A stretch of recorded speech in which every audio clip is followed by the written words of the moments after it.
మరొకసారి దేవుని యొక్క సంగతులను నేర్చుకుంటాం. ಮತ್ತೊಂದ್ಸಾರಿ ದೇವರ ವಿಷಯಗಳನ್ನು ನಾವು ಕಲ್ತ್ಕೊಳ್ಳೋಣ. ఆరాధన గురించి ఎంతవరకు గ్రంథంలో మనకి మాట్లాడారో అంతవరకు మనం పరిశీలన చేసి ప్రయత్నం చేద్దాం. ಆರಾಧನೆಯ ವಿಷಯದಲ್ಲಿ ಎಷ್ಟರ ಮಟ್ಟಿಗೆ ಗ್ರಂಥದಲ್ಲಿ ನಮಗೆ ತಿಳಿಸಲ್ಪಟ್ಟಿದೆಯೋ ಅಷ್ಟರ ಮಟ್ಟಿಗೆ ನಾವು ಅಭ್ಯಾಸ ಮಾಡೋದಕ್ಕೆ ಪ್ರಯತ್ನ ಮಾಡೋಣ. ఆరాధన కోరినవాడు దేవుడు, ಆರಾಧನೆಯನ್ನ ಕೋರಿದಂತ ಆತನು ದೇವರಾಗಿದ್ದಾನೆ.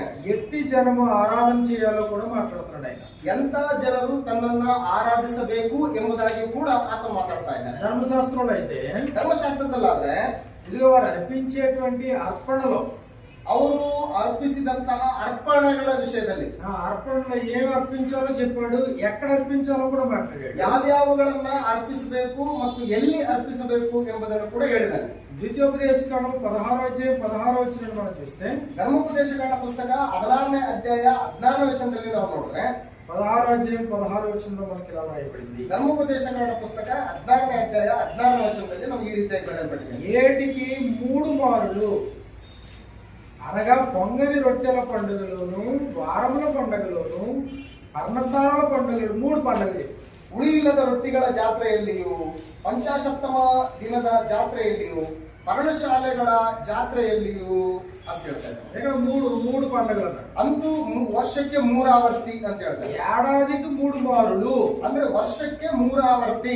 ఇదిగో నీ దేవుడైన యెహోవా ఏర్పరచుకున్న స్థలమున నీ మగవారందరూ ఆయన సన్నిధి కనబడాలి. ಅಂದ್ರೆ ದೇವರು ಏರ್ಪಡಿಸಿದಂತಹ ಸ್ಥಳದಲ್ಲಿ ನಿಮ್ಮಲ್ಲಿರುವಂತಹ ಗಂಡಸರೆಲ್ಲರೂ ಕೂಡ ಕಾಣಿಸ್ಕೊಳ್ಬೇಕು, ಬರಬೇಕು ಅಂತ ಹೇಳ್ತಾರೆ. మొట్టమొదటి పులియన్ రొట్టెల పండుగ, ಮೊಟ್ಟ ಮೊದಲನೇದಾಗಿ ಉಳಿಯಿಲ್ಲದ ರೊಟ್ಟಿ. ಇದು 7 దినాలు. ಈ ಒಂದು ದಿನಗಳಲ್ಲಿ 2 పెంతెకోస్తు, ಎರಡನೇದಾಗಿ ಪಂಚಾಶತ್ತಮ ಹಬ್ಬದ ದಿನದ 50 రోజులు, ಇದು 50ನೇ ದಿನ. మూడోది పర్ణశాలల పండుగ, ಇದು ಮೂರನೇದಾಗಿ ಪರ್ಣಶಾಲೆಗಳ ಹಬ್ಬ. కాబట్టి ఇది ఏ రూపంలో వారి పురుషులందరూ రావాలో ఆయన మాట్లాడడం జరిగింది. ಯಾವ ರೀತಿಯಲ್ಲಿ ಅವರಲ್ಲಿರ್ತಕ್ಕಂಥ ಗಂಡಸರೆಲ್ಲರೂ ಬರಬೇಕೆಂಬುದಾಗಿ ಮಾತಾಡ್ತಾ ಇದೆ. అయితే రాను రాను ಬರ್ತಾ ಬರ್ತಾ ಬರ್ತಾ వారు తీసుకొచ్చేటువంటి అర్పణలు ఆయన తిరస్కరించాడు. ಅವರು ತೆಗೆದುಕೊಂಡು ಬರ್ತಕ್ಕಂತಹ ಅರ್ಪಣೆಗಳನ್ನೇ ದೇವರು ತಿರಸ್ಕಾರ ಮಾಡಿಬಿಟ್ಟಿದ್ದಾರೆ. యెషయా గ్రంథం 1వ అధ్యాయంలో మనం చూసినప్పుడు, ಯೆಶಾಯನ ಗ್ರಂಥ 1ನೇ ಅಧ್ಯಾಯದಲ್ಲಿ ನಾವು ನೋಡಿದ್ರೆ, ఈ యెషయా గ్రంథం 1వ అధ్యాయంలో మనకి సంగతులు మనకి ప్రకారంగా రాయబడ్డాయి. ಯೆಶಾಯನ ಗ್ರಂಥ 1ನೇ ಅಧ್ಯಾಯದಲ್ಲಿ ಸಂಗತಿಗಳು ನಮಗೆ ಈ ರೀತಿಯಾಗಿ ಬರೆಯಲ್ಪಟ್ಟಿದೆ. 1వ అధ్యాయము 2వ వచనం నుండి 1ನೇ ಅಧ್ಯಾಯ 2ನೇ ವಚನದಿಂದ యెహోవా మాట్లాడుతున్నాడు. ಆಕಾಶ ಮಂಡಲವೇ ಆಲಿಸು, ಭೂಮಂಡಲವೇ ಕೇಳು, ಯೆಹೋವನು ಮಾತಾಡ್ತಾ ಇದ್ದಾನೆ. నేను పిల్లలను పెంచి గొప్పవాడిగా చేసింది వాడు నా మీద తిరుగుబడి ఉన్నారు. ನಾನು ಸಾಕಿಸಲಿದ್ದ ಮಕ್ಕಳೇ ನನಗೆ ದ್ರೋಹ ಮಾಡಿದ್ದಾರೆ. కాబట్టి ఎద్దు తన కామం తెలుసును, గాడిద సొంత వారి దొడ్డి తెలుసుకును, ఇశ్రాయేలుకు తెలియలేదు, నా జనులు యోచింపరు. ಎತ್ತು ಯಜಮಾನನನ್ನು ಕತ್ತೆ ಒಡೆಯನ ಒಟ್ಟಿಗೆ ಬೋಧನೆಯನ್ನು ತಿಳಿದಿರುವವು ಇಸ್ರಾಯೇಲ್ ಜನರಿಗೂ ತಿಳುವಳಿಕೆ ಇಲ್ಲ. కాబట్టి పాపిష్టి జనమా, దోషభరితమైన ప్రజలారా, దుష్ట సంతానమా, చెరుపు చేయ పిల్లలారా, మీకు శ్రమ. ಪಾಪಿಷ್ಟ ಜನವೇ, ಅಧರ್ಮ ಭಾರ ಹೊತ್ತಿರುವ ಪ್ರಜೆಯೇ, ದುಷ್ಟ ಜಾತಿಯ ದ್ರೋಹಿಗಳಾದ ಮಕ್ಕಳೇ, ನಿಮ್ಮ ಗತಿಯನ್ನು ಏನು ಹೇಳಲಿ? వారు యెహోవాను విసర్జించి ఉన్నారు. ಅವರು ಯೆಹೋವನನ್ನು ತೊರೆದಿದ್ದಾರೆ. నిబంధన ప్రజలు నిబంధన దేవుణ్ణి ఆరాధించాల్సినటువంటి వారు, ನಿಬಂಧನೆಯ ಸಂಬಂಧಪಟ್ಟಂತ ಜನರು ನಿಬಂಧನೆಗೆ ಕಾರಣನಾದಂತ ದೇವರನ್ನು ಆರಾಧಿಸುವುದಕ್ಕೆ ಬದಲಾಗಿ ఆరాధించవలసినటువంటి వారు పరిశుద్ధంగా చేయడం మానేసి, ఇదిగో ఇప్పుడు ఇశ్రాయేలు ప్రజలందరూ గాడి తప్పిన సందర్భాలు మనం చూస్తాం. ಇಸ್ರಾಯೇಲರೆಲ್ಲರೂ ಕೂಡ ದಾರಿ ತಪ್ಪಿದವರಾಗಿ ಇದ್ದಾರೆ ಎಂಬುದಾಗಿ ಈ ಒಂದು ವಚನದಲ್ಲಿ ನಮ್ಗೆ ಗೊತ್ತಾಗ್ತಾ ಇದೆ. 10వ వచనం నుండి మనకి ఇలా రాయబడింది. 10ನೇ ವಚನದಲ್ಲಿ ನಮ್ಗೆ ಈ ರೀತಿಯಾಗಿ ಬರೆಯಲ್ಪಟ್ಟಿದೆ. సొదొమ న్యాయాధిపతులారా, ಸೊದೋಮಿನ ಅಧಿಪತಿಗಳೇ, యెహోవా మాట ఆలకించుడి. ಯೆಹೋವನ ಮಾತನ್ನು ಆಲಿಸಿರಿ. గొమొర్రా రాజులారా, ಗೊಮರದ ಪ್ರಜೆಗಳೇ, మన దేవుని ఉపదేశమునకు చెవియొగ్గుడి. ನಮ್ಮ ದೇವರ ಧರ್ಮೋಪದೇಶವನ್ನು ಕೇಳಿರಿ. యెహోవా సెలవిచ్చిన మాట ఇదే, ಯೆಹೋವನು ಈಗನ್ನುತ್ತಾನೆ, విస్తారమైన మీ బలులు నాకేలా, ಲೆಕ್ಕವಿಲ್ಲದ ನಿಮ್ಮ ಯಜ್ಞಗಳು ನನಗೇಕೆ? కోరినవాడు ఆయనే కదా. ಕೋರಿಕೊಂಡಂತದ್ದು ಆತನೇ ತಾನೆ.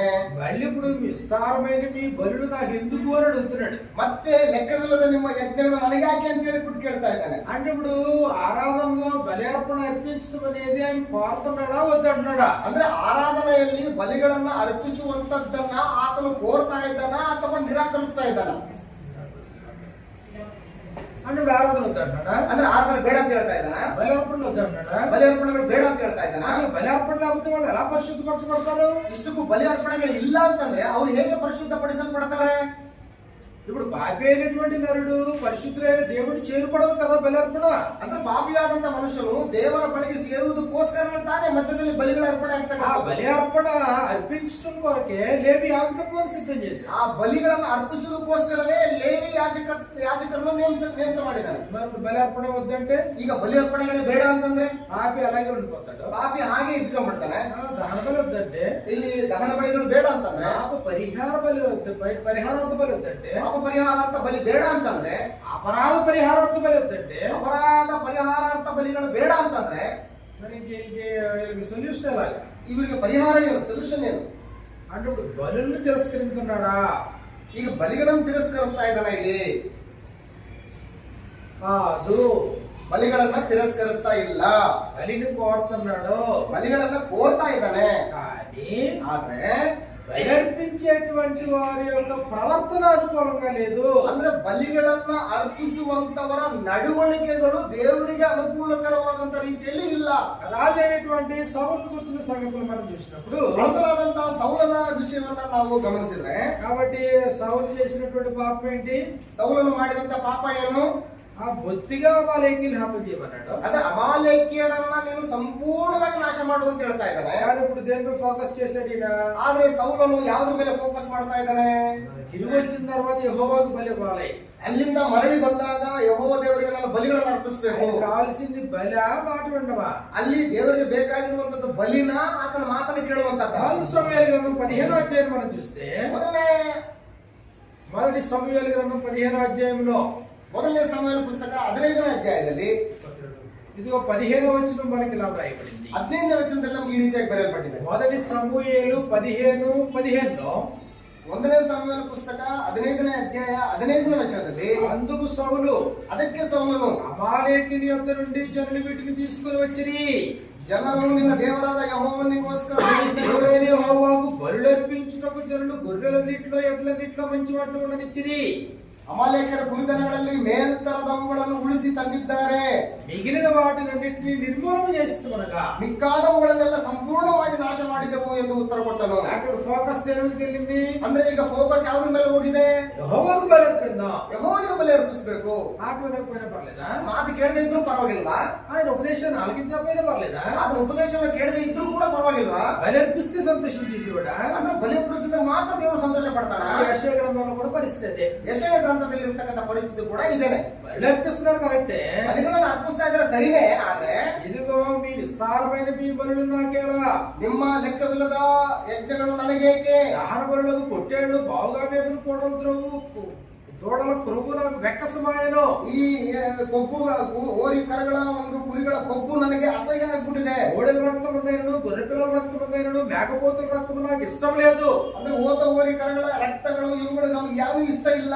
అసలు నా సన్నిధిని కనబడవాలని మీరు వచ్చుచున్నారే, ಇಷ್ಟಕ್ಕೂ ನೀವು ನನ್ನ ಸನ್ನಿಧಿಯಲ್ಲಿ ಕಾಣಿಸ್ಕೊಳ್ಬೇಕಂತೇಳಿ ನೀವು ಬರ್ತಾ ಇದ್ದೀರಲ್ಲ. ఆవరణం త్రోపుటకు మీరు రమ్మన్న వాడెవడు? ನನ್ನ ಆಲಯದ ಪ್ರಾಕಾರಗಳನ್ನು ತುಳಿಯುವುದಕ್ಕೆ ನಿಮಗೆ ಹೇಳಿದವರು ಯಾರು? మీ నైవేద్యం వ్యర్థము, ನಿಮ್ಮ ನೈವೇದ್ಯಗಳು ವ್ಯರ್ಥ. అది నాకు అసహ్యం పుట్టించి ధూపార్పణము, ಅವು ನನಗೆ ಅಸಹ್ಯವನ್ನು ಹುಟ್ಟಿಸ್ತಕ್ಕಂಥವುಗಳಾಗಿವೆ. దానినిక త్యాగుడి, ಅವುಗಳನ್ನ ಇನ್ನು ಮೇಲೆ ನನಗೆ ತಾರದಿರಿ. ప్రవేశపెట్టింది ఈయననా? ಅವುಗಳನ್ನ ಪ್ರವೇಶ ಮಾಡಿದ್ದು ಈತನೇ ತಾನೆ. కానీ ఇప్పుడు వద్దని ఎందుకంటున్నాడు? ಈಗ ಬೇಡ ಅಂತ ಏನು ಕೇಳ್ತಾ ಇದ್ದಾನೆ? అంటే వద్దనా? ಅವುಗಳು ಬೇಡ ಅಂತ ಅರ್ಥನ? వద్దని కాదనా? ಅವುಗಳು ಬೇಡ ಅಂತ ಅರ್ಥ ಅಲ್ಲ. దానికి అనుకూలమైన ప్రవర్తన లేకుండా నువ్వు ఎన్ని అర్పించినా వృధా. ಅದಕ್ಕೆ ಅನುಕೂಲಕರವಾದಂತಹ ನಿನ್ನ ನಡವಳಿಕೆ ಇಲ್ಲದಿದ್ದರೆ ಅವುಗಳನ್ನ ನೀನು ಎಷ್ಟು ಅರ್ಪಿಸಿದ್ರು ಕೂಡ ವೇಸ್ಟ್. సమూయేలు మొదటి గ్రంథం 15వ అధ్యాయంలో, ಒಂದನೇ ಸಮುವೇಲ ಪುಸ್ತಕ 15ನೇ ಅಧ್ಯಾಯದಲ್ಲಿ 22వ వచనంలో మనకి ఇలా వ్రాయబడింది. 22ನೇ ವಚನದಲ್ಲಿ ನಮಗೆ ಈ ರೀತಿ అందుకు సమూయేలు తాను సెలవిచ్చిన ఆజ్ఞను ఒకడు కైకొనటం వల్ల యెహోవా సంతోషించినట్లు, ಅವುಗಳಲ್ಲಿ ಆ ಯೆಹೋವನ ಆಜ್ಞೆಗಳನ್ನ ಕೈಕೊಂಡು ನಡೆಯುವುದರಲ್ಲಿ ದೇವರು ಸಂತೋಷ ಪಡೋದಕ್ಕಿಂತ ಹೆಚ್ಚಾಗಿ ఒకడు దహన బలులు బలులు అర్పించడం వల్ల ఆయన సంతోషించునా? ಯಜ್ಞಗಳನ್ನ ಸಮರ್ಪಿಸುವುದರಲ್ಲಿ ದೇವರು ಇಷ್ಟಪಡ್ಲಿಕ್ಕೆ ಸಾಧ್ಯನಾ? ఆలోచించుము. ಅದನ್ನ ನೀವು ಸ್ವಲ್ಪ ಆಲೋಚನೆ ಮಾಡು. బలులు అర్పించుట కంటే ಯಜ್ಞಗಳನ್ನು ಅರ್ಪಿಸುವುದಕ್ಕಿಂತ ఆజ్ఞను కైకొనటయు, ಆ ಮಾತನ್ನು ಕೇಳುವುದೇ ಉತ್ತಮ. పొట్టేళ్ల క్రొవ్వు అర్పించుట కంటే ಅಂದ್ರೆ ಟಗರುಗಳ ಕೊಬ್ಬಿಗಿಂತ ఆట వినుటయు శ్రేష్టము. ವಿಧೇಯತ್ವವು ವಿಶೇಷವಾಗಿದೆ. కాబట్టి బలులు అర్పించడం కంటే మాటలు వినడం, ಅಂದ್ರೆ ಬಲಿಗಳನ್ನು ಅರ್ಪಿಸುವುದಕ್ಕಿಂತ ಹೆಚ್ಚಾಗಿ ಮಾತುಗಳನ್ನು ಕೇಳುವಂತದ್ದು ವಿಶೇಷ. యెహోవా ఆజ్ఞను గైకోవడం గొప్పదే. ಯೆಹೋವನ ಆಜ್ಞೆಗಳನ್ನು ಕೈಕೊಂಡು ನಡೆಯುವಂತದ್ದು ದೊಡ್ಡದು. ప్రసంగి గ్రంథం 5వ అధ్యాయం మనం చూస్తే ಪ್ರಸಂಗಿ ಪುಸ್ತಕ 5ನೇ ಅಧ್ಯಾಯವನ್ನು ನಾವು ನೋಡಿದ್ರೆ బుద్ధిహీనుడు అర్పించినట్లుగా బలి అర్పించొద్దు అన్నాడు. ಬುದ್ಧಿಹೀನರು ಅರ್ಪಿಸಿದ ಹಾಗೆ ನೀವು ಬಲಿಗಳನ್ನು ಅರ್ಪಿಸಬೇಡಿ. ప్రసంగి గ్రంథం 5వ అధ్యాయం 1వ వచనం నుండి మనకి ఇలా వ్రాయబడింది. ಪ್ರಸಂಗಿ ಪುಸ್ತಕ 5వ అధ్యాయం మొదటి నుండి 5ನೇ ಅಧ್ಯಾಯ 1ನೇ ವಚನದಿಂದ నీవు దేవుని మందిరమునకు పోవునప్పుడు ದೇವಸ್ಥಾನಕ್ಕೆ ಹೋಗುವಾಗ నీ ప్రవర్తన జాగ్రత్తగా చూచుకొనుము. ನಿನ್ನ ಹೆಜ್ಜೆಯನ್ನು ಚೆನ್ನಾಗಿ ಗಮನಿಸು. బుద్ధిహీనుడు అర్పించినట్లుగా బలి అర్పించడం కంటే ಮೂಢರ ಯಜ್ಞಕ್ಕಿಂತ సమీపించి ఆలకించుట శ్రేష్టము. ಸಾನ್ನಿಧ್ಯಕ್ಕೆ ಬಂದು ಕಿವಿಗೊಡುವುದು ಲೇಸು ಅಂತ ಹೇಳಿ వారు తెలియకయే దుర్మార్గం పనులు చేయుదురు. ನಾವು ಮಾಡುವುದು ಅಧರ್ಮವೆಂದು ಮೂಢರಿಗೆ ಗೊತ್ತೇ ಇಲ್ಲ. కాబట్టి బుద్ధిహీనులు అర్పించినట్లుగా బలి అర్పించడం కంటే సమీపించి ఆలకించుట శ్రేష్టము. ಅಂದ್ರೆ ಬುದ್ಧಿಹೀನರು ಸಮರ್ಪಿಸುವಂತಹ ಬಲಿಗಳನ್ನ ಸಮರ್ಪಿಸುವುದಕ್ಕಿಂತ ಸನ್ನಿಧಾನಕ್ಕೆ ಬಂದು ಕಿವಿಗೊಡುವುದು ಲೇಸು ಅಂತ ఇక్కడ ಹೇಳಿ మనం గుర్తించుకోవాల్సిన సంగతి ఏమిటి అంటే ಇಲ್ಲಿ ನಾವು ಗುರುತಿಸಬಹುದಾದಂತಹ ವಿಷಯ ಏನು ಅಂತಂದ್ರೆ బలి అర్పించడం కొరకు ఆరాధనలోకి వెళ్తున్నాం, ఆరాధన చేస్తున్నాం, ఆయన సన్నిధిగా. ಬಲಿಯನ್ನ ಅರ್ಪಿಸೋದಕ್ಕೆ ಮಾತ್ರ ಆತನ ಸನ್ನಿಧಾನಕ್ಕೆ ಹೋಗ್ತಾ ಇದ್ದೆ ಹೊರತು కానీ ಆದ್ರೆ అర్పించేవాడి ప్రవర్తన సరిగా లేకపోతే, ಅರ್ಪಿಸುವಂತವನ ಒಂದು ನಡವಳಿಕೆ ಸರಿ ಇಲ್ದಿದ್ರೆ మన ఆవరణం రమ్మనవాడేవాడు ನನ್ನ ಪ್ರಾಕಾರಗಳನ್ನ ತುಳಿಯುವುದಕ್ಕೆ ನನ್ನ ಅಂಗಳದೊಳಗೆ ಬರೋದಕ್ಕೆ ನಿಮ್ಗೆ ಯಾರು ಹೇಳಿದ್ದು ಬರೋಕೆ? బుద్ధిహీనులు అర్పించినట్లుగా బలి అర్పించిన కంటే కూడా ఆలకించి సమీపించిన శ్రేష్టం. ಮೂಢರ ಯಜ್ಞಕ್ಕಿಂತ ಸಾನ್ನಿಧ್ಯಕ್ಕೆ ಬಂದು ಕಿವಿಗೊಡುವುದು ಲೇಸು ಅಂತ ಹೇಳ್ತಾರೆ. 2వ వచనంలో మనం చూస్తే 2ನೇ ವಚನದಲ್ಲಿ ನೋಡಿದ್ರೆ దేవుని సన్నిధిని అనాలోచనగా పలుకుటకు నీ హృదయము త్వరపడనీయక నీ నోటిని కాచుకోము. ಬಾಯಿ ತುಡುಕಬೇಡ, ದೇವರ ಮುಂದೆ ಮಾತಾಡಲು ನಿನ್ನ ಹೃದಯದಲ್ಲಿ ಆತುರ ಪಡದಿರು. దేవుడు ఆకాశం మీద ఉన్నాడు, ದೇವರು ಆಕಾಶದಲ್ಲಿ ಇದ್ದಾನಲ್ವೇ, భూమి మీద ఉన్నావు. ನೀನು ಭೂಮಿಯಲ್ಲಿದ್ದಿ. కావున నీ మాటలు కొద్దిగా ఉండవలెను. ಆದ ಕಾರಣ ನಿನ್ನ ಮಾತುಗಳು ಕೊಂಚವಾಗಿರ್ಲಿ. నోటితో ఏది పడితే అది మాట్లాడద్దు. ಅಂದ್ರೆ ಬಾಯಿಂದ ಏನ್ ಬೇಕಂತ ಅದು ಮಾತಾಡಬಾರ್ದು. బలి అర్పిస్తున్నానులే అనుకోవద్దు. ಏನ್ ಬಲಿ ಅರ್ಪಿಸ್ತಾ ಇದ್ದಾರಲ್ಲ ಅಂತ ಹೇಳಿ ಅನ್ಕೋಬಾರ್ದು. యథార్థమైనటువంటి నోటితో నువ్వు దేవుని స్తుతించు, గణపరచు, మహిమపరచు, ప్రార్థించు. ಯಥಾರ್ಥವಾದಂತಹ ಹೃದಯದಿಂದ ಬಾಯಿ ಮಾತಿನಿಂದ ದೇವರನ್ನ ಸನ್ಮಾನಿಸು, ತುಸಿಸು, ಆತನನ್ನ ಯಜ್ಞ ಅರ್ಪಿಸು, ಆರಾಧನೆ ಮಾಡು. నీ నోరు అదుపులో లేకుండా, ನಿನ್ನ ಬಾಯಿ ನಿನ್ನ ಅಧೀನದಲ್ಲಿ ಇಲ್ಲ నీ ಅಂತಂದ್ರೆ, ప్రవర్తన అదుపులో లేకుండా, ನಿನ್ನ ನಡವಳಿಕೆ ನಿನ್ನ ಅಧೀನದಲ್ಲಿ ಇಲ್ಲ ಅಂತಂದ್ರೆ, నీ జీవితం అదుపులో లేకుండా ನಿನ್ನ ಜೀವಿತ ನಿನ್ನ ಅಧೀನದಲ್ಲಿ ಇಲ್ಲ ಅಂತಂದ್ರೆ, నువ్వు దేవుని సన్నిధిలో స్తుతిస్తావా? ನೀನ್ ದೇವರ ಸನ್ನಿಧಾನದಲ್ಲಿ ಸ್ತುತಿಸ್ತೀಯಾ? దేవునికి ప్రార్థన చేస్తావా? ದೇವರಿಗೆ ನೀನು ಪ್ರಾರ್ಥನೆ ಮಾಡ್ತೀಯಾ? అబద్ధమాడే పెదాలతో దేవునికి ప్రార్థన చేస్తావా? ಸುಳ್ಳಾಡುವಂತ ತುಟಿಗಳಿಂದ ದೇವರಿಗೆ ನೀನು ಪ್ರಾರ್ಥನೆ ಮಾಡ್ತೀಯಾ? దొంగ దోచుకునేవాడిగా ఉండి ప్రభుని ఆరాధిస్తావా? ಕಳ್ಳನು ದೋಚಿಕೊಳ್ಳುವವನಾಗಿದ್ದುಕೊಂಡು ದೇವರಿಗೆ ನೀನು ಪ್ರಾರ್ಥನೆ ಮಾಡ್ತೀಯಾ? అప్పుడు సౌలుకి నీకు తేడా ఏంటి? ಹಾಗಾದ್ರೆ ಸೌಲನಿಗೂ ನಿನಗೂ ವ್ಯತ್ಯಾಸ ಏನು? కాబట్టి బలి అర్పించడం కంటే ಬಲಿಯನ್ನು ಅರ್ಪಿಸುವುದಕ್ಕಿಂತಲೂ మాట్లాడడం గొప్పదే. ಆತನ ಮಾತನ್ನು ಕೇಳುವಂತದ್ದು ಶ್ರೇಷ್ಠ. కాబట్టి ఇశ్రాయేలు వారు ಆದ್ರಿಂದ ಇಸ್ರಾಯೇಲರು ప్రారంభంలో బాగా ఆరంభించారు, ಪ್ರಾರಂಭದಲ್ಲಿ ಬಹಳ ಚಂದವಾಗಿನೇ ಆರಂಭ ಮಾಡಿದ್ದಾರೆ. కానీ రాను రాను రాను రాను ಆದ್ರೆ ಬರ್ತಾ ಬರ್ತಾ ಬರ್ತಾ ಬರ್ತಾ ఇదిగో గ్రాడ్యువల్ గా వాళ్ళ మొక్కుబడికి తీసుకొచ్చారు. పెద్ద ಕೇವಲ ಒಂದು ಹರಕೆಯನ್ನು ತೀರಿಸಬೇಕಲ್ಲ ಅನ್ನುವಂತ ರೀತಿಯಲ್ಲಿ ಬಂದು ಅರ್ಪಿಸ್ತಾ ಇದ್ದಾರೆ ಅಷ್ಟೇ. ప్రభువైన యేసుక్రీస్తు వారు భూమి మీదకి వచ్చేటప్పుడు పరిస్థితి ఎలా ఉందంటే, ಕರ್ತನಾದ ಯೇಸು ಕ್ರಿಸ್ತನವರು ಈ ಭೂಮಿ ಮೇಲೆ ಬಂದಾಗ ಇದ್ದಂತ ಪರಿಸ್ಥಿತಿಗಳು ಯಾವ ರೀತಿ ಇದ್ದವು ಅಂತಂದ್ರೆ, మత్తయి సువార్త ಮತ್ತಾನ್ ಬರೆಸುವಂತೆ 23వ అధ్యాయంలో మనకి ఇలా వ్రాయబడింది. 23ನೇ ಅಧ್ಯಾಯದಲ್ಲಿ ನಮಗೆ ಈ ರೀತಿಯಾಗಿ ಬರೆಯಲ್ಪಟ್ಟಿದೆ. మత్తయి సువార్త 23వ అధ్యాయం 23వ వచనంలో, ಮತ್ತಾನ್ ಬರೆಸುವಂತೆ 23ನೇ ಅಧ್ಯಾಯ 23ನೇ ವಚನದಲ್ಲಿ, అయ్యో వేషధారులైన శాస్త్రులారా, పరిశీలారా, ಅಯ್ಯೋ ಕಪಟಿಗಳಾದ ಶಾಸ್ತ್ರಿಗಳೇ, ಪರಿಸಾಯರೇ, మీరు పుదీనాలోను సోపులోను జీలకర్రలోను 10వ వంతు చెల్లించి ನೀವು ಮರುಗ ಸೋಪು ಜೀರಿಗೆಗಳಲ್ಲಿ 10ರ ಪಾಲನ್ನು ಕೊಡುತ್ತೀರಿ ಸರಿ. ధర్మశాస్త్రంలో ప్రధానమైన విషయములను, ಆದರೆ ಧರ್ಮಶಾಸ್ತ್ರದಲ್ಲಿ ಗೌರವವಾದದ್ದನ್ನು ಅಂದರೆ న్యాయమును, కనికరమును, విశ్వాసమును విడిచిపెట్టారు. ಅಂದ್ರೆ ನ್ಯಾಯವನ್ನು, ಕರುಣೆಯನ್ನು, ನಂಬಿಕೆಯನ್ನು ಬಿಟ್ಟು ಬಿಟ್ಟಿರಿ. దేన్ని విడిచిపెట్టారు? దేన్ని అనుసరిస్తున్నారు? ಯಾವುಗಳನ್ನು ಬಿಟ್ಬಿಟ್ಟಿದ್ದಾರೆ, ಯಾವುಗಳನ್ನು ಅನುಸರಿಸ್ತಾ ಇದ್ದಾರೆ? జీవితానికి సంబంధించింది వదిలేశారు, ಜೀವನಕ್ಕೆ ಸಂಬಂಧಪಟ್ಟಂತವುಗಳನ್ನ ಬಿಟ್ಬಿಟ್ಟಿದ್ದಾರೆ. తంతు తతాను జరిగిస్తారు. ಅಂದ್ರೆ ತಂತು ತತ್ತ ತಂದಾನೆ ತಾನ ಇವುಗಳನ್ನ ಅನುಸರಿಸ್ತಾ ಇದ್ದಾರೆ. కాబట్టి పుదీనా, సోపు, జీలకర్రలో 10వ వంతు చెల్లించడం ಅಂದ್ರೆ ನೀವು ಮೊರಗ, ಸೋಪು, ಜೀರಿಗೆಗಳಲ್ಲಿ 10ರ ಪಾಲು ಕೊಡ್ತೀರಿ ಸರಿ. అంటే ఎంతవరకు చూస్తున్నారు? ಅಂದ್ರೆ ಎಲ್ಲಿವರೆಗೂ ನೋಡ್ತಾ ಇದ್ದಾರೆ? దశమ భాగం ఇచ్చామా లేదా? ದಶಮ ಭಾಗ ಕೊಟ್ಟಿದ್ಯಾ ಇಲ್ವಾ? ఆయన స్థుతించామా లేదా? ಆತನ ಸ್ತುತಿಸಿದ್ಯಾ ಇಲ್ವಾ? బలి అర్పించామా లేదా? ಬಲಿ ಅರ್ಪಿಸಿದ್ಯಾ ಇಲ್ವಾ? అలాగే కీర్తన పాడామా లేదా? ಇಲ್ಲ ಆತನಿಗೆ ಕೀರ್ತನೆ ಹಾಡಿದ್ಯಾ ఇల్వా? ప్రార్థన చేసామా లేదా? ప్రార్థన ಮಾಡಿದ್ಯಾ ಮಾಡಿಲ್ವಾ? ఆరాధన కంప్లీట్ అయిందా లేదా? ఆరాధన కంప్లీట్ ఆయితా ఇల్వా?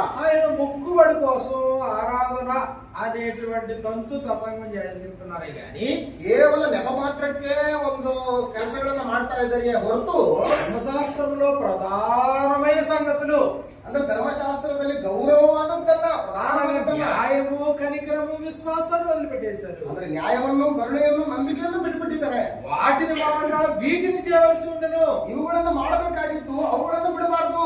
కానీ వాటిని మానేశారు, వీటిని జరిగిస్తారు. ಆದ್ರೆ ಅವುಗಳನ್ನು ಬಿಟ್ಟಿದ್ದಾರೆ, ಇವುಗಳನ್ನು ಮಾಡ್ತಾ ಇದ್ದಾರೆ. మరి దేవుడు అంగీకరిస్తాడా? ಈಗ ದೇವರು ಅಂಗೀಕರಿಸ್ತಾನ. కాబట్టి పాత నిబంధన గ్రంథంలో ಆದ್ರಿಂದ ಹಳೆ ಒಡಂಬಡಿಕೆಯಲ್ಲಿ బలులు అర్పిస్తున్నా ಬಲಿಗಳನ್ನು ಅರ್ಪಿಸ್ತಾ ಇದ್ದಾಗ್ಯೂ ಕೂಡ రెక్కస్ వైపు ఉందంటారు. ಅವುಗಳು ಬೇಸರಕ್ಕಾಗ್ಬಿಟ್ಟಿದೆ. ನನಗೆ ಬೇಸರ ద్రౌడు నాకు అసహ్యం అన్నాడు. ಅಂದ್ರೆ ಓರಿಕರಗಳ ರಕ್ತ ಗುರುಗಳ ರಕ್ತ ನನಗೆ ಅಸಹ್ಯ మీ ಆಗ್ಬಿಟ್ಟಿದೆ. నైవేద్యం ఆగొద్దు, మీ బలియాగన వద్దారు. ನಿಮ್ಮ ನೈವೇದ್ಯಗಳು ಬೇಡ, ನಿನ್ನ ಬಲಿಗಳು ಬೇಡ ನನಗೆ. అసలు నా సన్నిధిని నా ఆవరణం చూపుటకు రమ్మన్నవాడేవాడు? ಇಷ್ಟಕ್ಕೂ ನನ್ನ ಆಲಯದ ಪ್ರಾಕಾರಗಳನ್ನ ತುಳಿಯೋದಕ್ಕೆ ನಿನಗೆ ಬಾ ಅಂತ ಹೇಳಿದವ್ರು ಯಾರು? ఆ దేవుడంటే మీకు గౌరవం లేకుండా, ದೇವರನ್ನು ನಾನು ಗೌರವಿದ್ದೇನೆ, ఆయన ఉపదేశాన్ని మీరు గౌరవించకుండా, ಆ ಉಪದೇಶವನ್ನು నేను ಗೌರವಿಸಿದ್ದೇನೆ. నువ్వేం చేస్తే ఉపయోగం? ನೀನು ಏನ್ ಮಾಡಿದ್ರೆ ಏನು ಉಪಯೋಗ? తండ్రిలో అయితే ನಾನೊಬ್ಬ ತಂದೆ ನಿನಗೆ ಆಗಿದ್ದೆ. రావాల్సిన ఘనత ఎక్కడ? ನನಗೆ ಬೇಕಾದಂತ ನನಗೆ ಸಲ್ಲತಕ್ಕಂತ ಗೌರವ ಇಲ್ಲಿ మలాకి గ్రంథంలో మనం చూసినప్పుడు ಮಲಾಕಿ ಗ್ರಂಥದಲ್ಲಿ ನಾವು ನೋಡುವಾಗ మొదటి అధ్యాయంలో మనకి ఇలా రాయబడింది. ಮೊದಲನೇ ಅಧ್ಯಾಯದಲ್ಲಿ ನಮಗೆ ಈ ರೀತಿಯಾಗಿ ಬರೆಯಲ್ಪಟ್ಟಿದೆ. మలాకి గ్రంథం 1వ అధ్యాయం 6వ వచనంలో ಮಲಾಕಿ ಗ್ರಂಥ 1ನೇ ಅಧ್ಯಾಯ 6ನೇ ವಚನದಲ್ಲಿ కుమారుడు తన తండ్రిని కనపరచును కదా, ಮಗನು ತನ್ನ ತಂದೆಯನ್ನು ಘನಪಡಿಸ್ತಾನಲ್ಲವೇ, యజమానుడు కనపరచును కదా, ದಾಸನು ತನ್ನ ಯಜಮಾನನನ್ನು ಘನಪಡಿಸ್ತಾನಲ್ಲವೇ, ఆ నామమును నిర్లక్ష్య పెట్టు యాజకులారా, ನನ್ನ ಹೆಸರನ್ನ ನಿರ್ಲಕ್ಷ್ಯ ಮಾಡುವಂತಹ ಯಾಜಕರೇ. అసలు ఆరాధనలో కార్యక్రమాలు యాజకులకే అప్పగించబడితే, ಇಷ್ಟಕ್ಕೂ ಆರಾಧನೆಯಲ್ಲಿ ಕಾರ್ಯಕ್ರಮಗಳು ಯಾಜಕರಿಗೆ ಒಪ್ಪಿಸಲ್ಪಟ್ಟಿರುವಾಗ ఎవరైతే కార్యక్రమాలు జరిగించాల్సినటువంటి వారే ఇదిగో ఆయన నామాన్ని నిర్లక్ష్య పెడుతున్నారు. ಯಾರು ಕಾರ್ಯಕ್ರಮಗಳನ್ನ ನಡೆಸಬೇಕಾಗಿತ್ತೋ ಅವರೇ ಆತನ ನಾಮವನ್ನ ಧಿಕ್ಕರಿಸ್ತಾ ಇದ್ದಾರೆ. కాబట్టి నా నామమును నిర్లక్ష్య పెట్టు యాజకులారా, నేను తండ్రినైతే నాకు రావాల్సిన ఘనత ఏమాయను? ನನ್ನ ನಾಮವನ್ನು ಧಿಕ್ಕರಿಸುವ ಯಾಜಕರೇ, ಮಗನು ತಂದೆಗೆ ಮಾನ ಸಲ್ಲಿಸುತ್ತಾನಲ್ಲ, ಆಳು ದಣಿಗೆ ಭಯಭಕ್ತಿ ತೋರಿಸ್ತಾನಷ್ಟೇ, ನಾನು ತಂದೆಯಾಗಿರಲು ನನಗೆ ಸಲ್ಲುವ ಮಾನವೆಲ್ಲಿ? కాబట్టి వారు పరిస్థితి ఎలా ఉంది? ಆದ್ರಿಂದ ಪರಿಸ್ಥಿತಿ ಹೆಂಗಿದೆ ಇಲ್ಲಿ? యాజకులు సైన్యములకు అధిపతి యెహోవా దూతలు, ಅಂದ್ರೆ ಯಾಜಕರು ಸೈನ್ಯಾಧಿಪತಿಗಳಿಗೆ ಯೆಹೋವನನ್ನ కానీ ಆದ್ರೆ బోధించడానికి పరిమితం అయ్యారు. ಆದ್ರೆ ಬೋಧಿಸುವುದಕ್ಕೆ ಮಾತ್ರ ಸೀಮಿತವಾಗಿದ್ರು ಹೊರತು ఆరాధనలో కార్యక్రమాలు జరిగించడానికి పరిమితం అయ్యారు. ಆರಾಧನೆಯಲ್ಲಿ ಕಾರ್ಯಕ್ರಮಗಳನ್ನು ನಡೆಸುವುದಕ್ಕೆ ಮಾತ್ರ ಸೀಮಿತವಾಗಿದ್ದರೆ ಹೊರತು బలిపీఠం దగ్గరికి వెళ్ళి రోదనతో ఏడుపుతో బలిపీఠాన్ని తడపడానికి పరిమితం అయ్యారు. ಅಂದ್ರೆ ಬಲಿಪೀಠಗಳ ಹತ್ರ ಹೋಗ್ಬಿಟ್ಟು ಪ್ರಾರ್ಥನೆ ವಿಜ್ಞಾಪನೆಗಳಿಂದ ಅದ್ರ ಹತ್ರ ಹೋಗ್ತಾ ಇದ್ರೆ ಹೊರತು కానీ దాన్ని అనుసరించట్లేదు, ఆచరించట్లేదు. ಆದ್ರೆ ಅವುಗಳನ್ನು ಅನುಸರಿಸ್ತಾ ಇಲ್ಲ, ಆಚರಿಸ್ತಾ ಇಲ್ಲ. 2వ అధ్యాయం 1వ వచనంలో మనకి ఇలా రాయబడింది. 2ನೇ ಅಧ್ಯಾಯ 1ನೇ ವಚನದಲ್ಲಿ ನಮಗೆ ಈ ರೀತಿಯಾಗಿ ಬರೆಯಲ್ಪಟ್ಟಿದೆ. యాజకులారా, ಆದ್ರಿಂದ ಯಾಜಕರೇ, ఈ ఆజ్ఞ మీకు ఇవ్వబడి ఉన్నది. ಈ ಅಪ್ಪಣೆಯು ಈಗ ನಿಮಗಾಗಿದೆ. సైన్యములకు అధిపతి యెహోవా సెలవిచ్చినది ఏమనగా, ಸೇನಾಧೀಶ್ವರ ಯೆಹೋವನು ಇಂತೆನ್ನುತ್ತಾನೆ, మీరు ఆ ఆజ్ఞను ఆలకింపకయు, ನನ್ನ ನಾಮವನ್ನು ಘನಪಡಿಸಬೇಕೆಂಬ ಆಜ್ಞೆಯನ್ನು ನೀವು ಆಲಿಸಿ ಮಂದಟ್ಟು ఆ ಮಾಡಿಕೊಳ್ಳದಿದ್ದರೆ, నామమును ఘనపరచినట్లు మనఃపూర్వకముగా దాన్ని ఆలోచింపకయు ఉండిన యెడల, ನೀವು ಮಂದಟ್ಟು ಮಾಡಿಕೊಳ್ಳದಿದ್ದರೆ ఆయన నామాన్ని ఘనపరచడానికి బదులుగా వారు శాపగ్రస్తంగా మార్చుకుంటా ఉన్నారు. ನಾನು ನಿಮಗೆ ಶಾಪವನ್ನು ಬರಮಾಡುವೆನು, ನಿಮಗೆ ಆಶೀರ್ವಾದವಾಗಿ ದಯಪಾಲಿಸಿದವುಗಳನ್ನು ಶಪಿಸುವೆನು. 2వ అధ్యాయం 6వ వచనంలో 2ನೇ ಅಧ್ಯಾಯ 6ನೇ ವಚನದಲ್ಲಿ సత్యము గల ధర్మశాస్త్రము బోధించుచు ಸತ್ಯವಾದ ಧರ್ಮಶಾಸ್ತ್ರವನ್ನು ಬೋಧಿಸುತ್ತಾ దుర్బోధ నిర్మాత్రము చేయక సమాధానమును బట్టి యథార్థతను బట్టి నన్ను అనుసరించి నడుచుకుని వారై, ಅವರ ಬಾಯಲ್ಲಿ ಸತ್ಯ ಬೋಧನೆ ನೆಲೆಸಿತ್ತು, ಅವರ ತುಟಿಗಳಲ್ಲಿ ಅನ್ಯಾಯವೇನೂ ಕಾಣಲಿಲ್ಲ, ಅವರು ಶಾಂತಿಯಿಂದಲೂ ಸತ್ಯದಿಂದಲೂ ನನ್ನೊಂದಿಗೆ ಅನ್ಯೋನ್ಯವಾಗಿ ನಡೆದುಕೊಳ್ಳುತ್ತಾ దోషము నుండి అనేకులు త్రిప్పిరి. ಅಂದ್ರೆ ಬಹುಜನರನ್ನು ಪಾಪದ ಕಡೆಯಿಂದ ತಿರುಗಿಸಿದ್ರು. యాజకులు సైన్యములకు అధిపతి యెహోవా దూతలు కనుక, ಅಂದ್ರೆ ಯಾಜಕರು ಸೇನಾಧೀಶ್ವರನಾದ ಯೆಹೋವನ ದೂತರಾಗಿರುವ ಕಾರಣ జనుడు వారి నోట ధర్మశాస్త్ర విధులు నేర్చుకొందురు. ಜನರು ಅವನ ಬಾಯಿಂದ ಧರ್ಮೋಪದೇಶವನ್ನು ಕೇಳಿಕೊಳ್ಳತಕ್ಕದ್ದು. అంటే వారు బోధించేవారు, జనుడు నేర్చుకునేవారు. ಅಂದ್ರೆ ಯಾಜಕರು ಬೋಧಿಸ್ತಾ ಇದ್ರು, ಜನಗಳು ಅವುಗಳನ್ನು ಕಲ್ತ್ಕೊಳ್ತಾ ఇದ್ರು.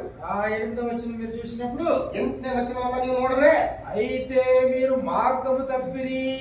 ಆದ್ರೆ ನೀವು ದಾರಿ ತಪ್ಪಿದ್ದೀರಿ. మార్గం తప్పినోళ్ళు ఎవరు? ದಾರಿ ತಪ್ಪಿದವರು ಯಾರು?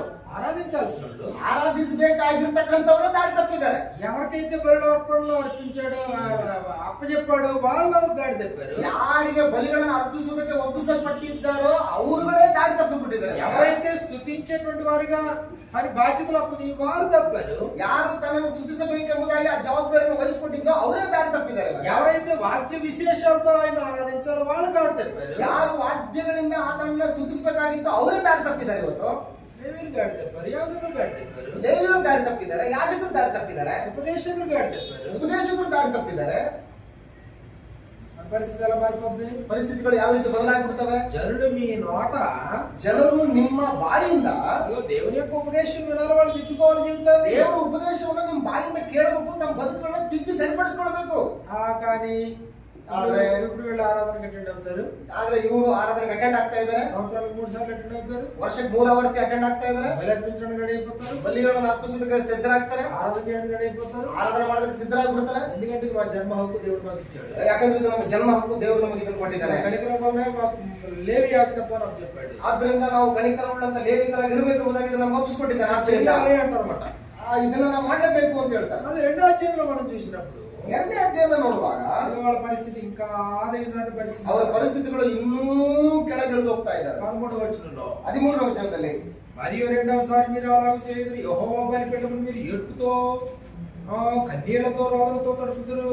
ಯೆಹೋವನ ಯಜ್ಞವೇದಿಯನ್ನು ಕಣ್ಣೀರಿನಿಂದಲೂ ಅಳುವಿಕೆಯಿಂದಲೂ ನರಳಾಟದಿಂದಲೂ ఆమెసి ఆయన మీ నైవేద్యమును అంగీకరింపయ్యేందుకు అనుకోవడానికి అర్పణలు మీ చేత తీసుకొలతే ఉన్నాడు. ಆದ ಕಾರಣ ಆತನು ನಿಮ್ಮ ನೈವೇದ್ಯವನ್ನು ಇನ್ನು ಲಕ್ಷಿಸನು, ನಿಮ್ಮ ಕೈಯಿಂದ ಅದನ್ನು ಪ್ರಸನ್ನನಾಗಿ ಸ್ವೀಕರಿಸನು. వారు అర్పిస్తున్నా కానీ దేవుడు రిజెక్ట్ చేస్తున్నాడా, అంగీకరిస్తున్నాడా? ಅಂದ್ರೆ ಅವರು ಅರ್ಪಿಸ್ತಾ ಇದ್ರು ಕೂಡ ದೇವರು ಅದನ್ನ ಅಂಗೀಕರಿಸ್ತಾ ಇದ್ದಾನ, ತಿರಸ್ಕರಿಸ್ತಾ ಇದ್ದಾನ. అర్పణలు తీసుకోవట్లేదంట, నైవేద్యం తీసుకోవట్లేదంట, కానీ బలిపీఠం దగ్గరకు వచ్చి ఏడుపుతో కన్నీళ్ళతో రోగంతో వాళ్ళు ఏడుస్తారు. ಅಂದ್ರೆ ದೇವರು ನೈವೇದ್ಯಗಳನ್ನು ಲಕ್ಷಿಸ್ತಾ ಇಲ್ಲ, ಅವಳು ಸ್ವೀಕರಿಸ್ತಾ ಇಲ್ಲ, ಆದ್ರೆ ಯಜ್ಞವೇದಿ ಬಳಿಗೆ ಬಂದು ಕಣ್ಣೀರು ಸೂಸ್ತಾ ಇದ್ದಾರೆ. దేవుడు తిరస్కరించేటప్పుడు కూడా నేను తట్టుకోలేకపోతున్నాను. ಅಂದ್ರೆ ದೇವರು ಅವುಗಳನ್ನ ತಿರಸ್ಕರಿಸುತ್ತಿರುವಾಗ ಇವರು ಅವುಗಳನ್ನ ಸಹಿಸಿಕೊಳ್ಳಕ್ ಆಗ್ತಾ ಇಲ್ಲ. 14వ వచనంలో 14ನೇ ವಚನದಲ್ಲಿ ఎందుకు దేవుడు తిరస్కరిస్తున్నాడు, ಯಾಕೆ ದೇವರು ತಿರಸ್ಕಾರ ಮಾಡ್ತಾ ಇದ್ದಾನೆ అని మీరు అడిగితే, ಒಂದು ವೇಳೆ ನೀವು ಆ ರೀತಿ ಕೇಳಿದ್ರೆ, యాపన కాలమందు నీవు పెళ్లి చేసుకుని అన్యాయముగా విసర్జించిన నీ భార్య పక్షంలో యెహోవా సాక్షి అయ్యను. ನಿನಗೂ ನಿನ್ನ ಯೌವನದ ಹೆಂಡತಿಗೂ ಆದ ಒಡಂಬಡಿಕೆಗೆ ಯೆಹೋವನೇ ಸಾಕ್ಷಿಯಾಗಿದ್ದಾನಲ್ಲ. తోటిదై నీవు చేసిన నిబంధనకు పాత్రురాలు కదా. ನಿನ್ನ ಸಹಚಾರಿಣಿಯು ನಿನ್ನ ಒಡಂಬಡಿಕೆಯ ಪತ್ನಿಯೂ ಆದ ಹಾಗೆ ದ್ರೋಹ నీ ಮಾಡಿದ್ದಿ, పెళ్లి భార్య కదా. ಹಾಗೆ ನಿನ್ನ ಒಂದು ಹೆಂಡತಿ ಆಗಿದ್ದಾಳಲ್ಲ. కొంచెముగా నేను దైవాత్మను విలువలో ఎవరు ఇలా చేయలేదు, చేసినప్పుడు ఏం జరిగేను? ಪರಮಾತ್ಮಾಂಶನಾದ ಯಾವನು ಈಗ ಮಾಡಲಿಲ್ಲ, ಆ ಪ್ರಸಿದ್ಧನೊಬ್ಬನು ಏಕೆ ಇಂಥ ಕೃತ್ಯ ಮಾಡಿದನು. 16వ వచనంలో చెప్పాడు, 16ನೇ ವಚನದಲ್ಲಿ ಹೇಳ್ತಾ ಇದ್ದಾರೆ, భార్యను పరిత్యజించుట ಯೌವನದ ಪತ್ನಿಗೆ ದ್ರೋಹ ಮಾಡಿದಿರಲಿ నాకు అసహ్యమైన క్రియ. ಅಂದ್ರೆ ಪತ್ನಿ ತ್ಯಾಗವನ್ನು ಹೆಂಡತಿಗೆ ಅನ್ಯಾಯ ಮಾಡುವವನನ್ನು ಹಗೆ ಮಾಡುತ್ತೇನೆ. ఇశ్రాయేలు దేవుడు యెహోవా సెలవిచ్చున్నాడు.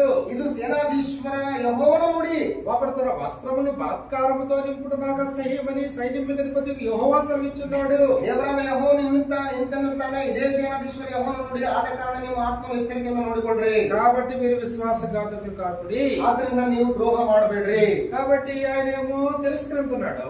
ಇಲ್ಲೇನೋ ಆತನ ತಿರಸ್ಕಾರ ಮಾಡ್ತಾ ಇದ್ದಾನೆ. కారణం ఏంటంటే ಕಾರಣ ಏನು ಅಂತಂದ್ರೆ యెహోవాకు అసహ్యమైంది జరిగిందా, ಯೆಹೋವನಿಗೆ ಅಸಹ್ಯವಾದದ್ದನ್ನು ಇವರು ನಡೆಸ್ತಾ ಇದ್ದಾರೆ. భార్యను పరిచయించడం నాకు అసహ్యమైన క్రియ. ಅಂದ್ರೆ ಹೆಂಡತಿಯನ್ನ ಪತ್ನಿ ತ್ಯಾಗವನ್ನ ದೇವರು ಅದನ್ನ ಅಸಹ್ಯಪಟ್ಕೊಳ್ತಾ ಇದ್ದಾರೆ. పరిచయించావు, ಆದ್ರೆ ನೀನು ಅದನ್ನ ಪರಿತ್ಯಾಗ ಕೊಟ್ಬಿಟ್ಟಿದ್ಯಾ. ఇప్పుడు దేవుని దగ్గరికి వచ్చావు, ಮತ್ತೆ ನೀನ್ ದೇವ್ರ ಬಳಿ ಬರ್ತಾ ಇದೀಯಾ. కన్నీళ్లతో రోదనతో బలిపీఠం తడుపుతున్నావు. ನೀನು ಕಣ್ಣೀರಿನಿಂದ ಗೋಳಾಟಬೇಕೆಯಿಂದ ನೀನು ಬಲಿಪೀಠವನ್ನ ತೋರಿಸ್ತಾ ಇದ್ಯಾ. కానీ ఆయన ఏమంటాడైనా, ಆದ್ರೂ ಕೂಡ ಆತನ ಏನಂತ ಇದ್ದಾನೆ, ಆತನು ఆయన మీ అర్పణలు అర్పించడం తనకు అనుకూలం, కానీ అర్పణలు మీ చేత తీసుకోవడం, మీ నైవేద్యాన్ని అంగీకరించడం.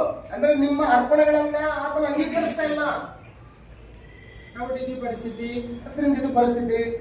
ఇశ్రాయేలీలు తమకు అప్పగించబడిన దానిలో నుండి నమ్మకత్వాన్ని కోల్పోయారు. ಇಸ್ರಾಯೇಲರು ತಮಗೆ ಒಪ್ಪಿಸಲ್ಪಟ್ಟಂತವುಗಳ ವಿಷಯದಲ್ಲಿ ಅವರ ನಂಬಿಕೆಯನ್ನ ಕಳ್ಕೊಂಡ್ಬಿಟ್ಟಿದ್ದಾರೆ. ఆయనేమో అన్యజనుల్లో కూడా నా నామం ఘనపరచబడాలని కోరుకునేవాడు. ದೇವರೇನೋ ನಾನು ಅನ್ಯಜನಗಳ ಮಧ್ಯದಲ್ಲಿಯೂ ಕೂಡ ನನ್ನ ನಾಮವನ್ನು ಘನಪಡಿಸಬೇಕೆಂಬುದಾಗಿ ಆತ ನಂಬ್ಕೊಳ್ತಾ ಇದ್ದಾನೆ. అన్యజనుల మధ్యలో ఆయన నామం ఘనపరచడం తర్వాత ముందు పక్కన పెడితే, అసలు కనీసం దేవుడు తన నిబంధనా ప్రజల దగ్గర ఆయన నామం కనపరచబడతలేదు. ಅಂದ್ರೆ ಅನ್ಯಜನಗಳ ಮಧ್ಯದಲ್ಲಿ ಆತನ ನಾಮ ಘನಪಡಿಸಬೇಕನ್ನುವಂಥದ್ದು ಸೈಡ್ ಇಟ್ರೆ, ತನ್ನ ಪ್ರಜೆಗಳ ಮಧ್ಯದಲ್ಲೇ ಆತನ ನಾಮ ಘನಪಡಿಸಲಿಕ್ಕೆ ಆಗ್ತಾ ಇಲ್ಲ. నామమును నిర్లక్ష్య పెట్టి యాజకులారా, ಅಂದ್ರೆ ನನ್ನ ನಾಮವನ್ನು ನಿರ್ಲಕ್ಷ್ಯ ಮಾಡ್ತಕ್ಕಂತ ಓ ಯಾಜಕರುಗಳೇ, నువ్వే నిర్లక్ష్య పెడితే అన్ని జనుడికి ఏం చేయాలా? ನೀವೇ ನಿರ್ಲಕ್ಷ್ಯ ಮಾಡಿದ್ರೆ ಇನ್ನು ಅನ್ಯ ಜನಗಳು ಏನ್ ಮಾಡ್ಬೇಕು? ఇదిగో మలాకి గ్రంథం మొదటి అధ్యాయం 11వ వచనంలో, ಮಲಾಕಿ ಗ್ರಂಥ ಮೊದಲನೇ ಅಧ್ಯಾಯ 11ನೇ ವಚನದಲ್ಲಿ, తూర్పు దిశ మొదలుకొని పడమటి దిశ వరకు అన్ని జనుల్లో నా నామము ఘనముగా ఎంచబడును.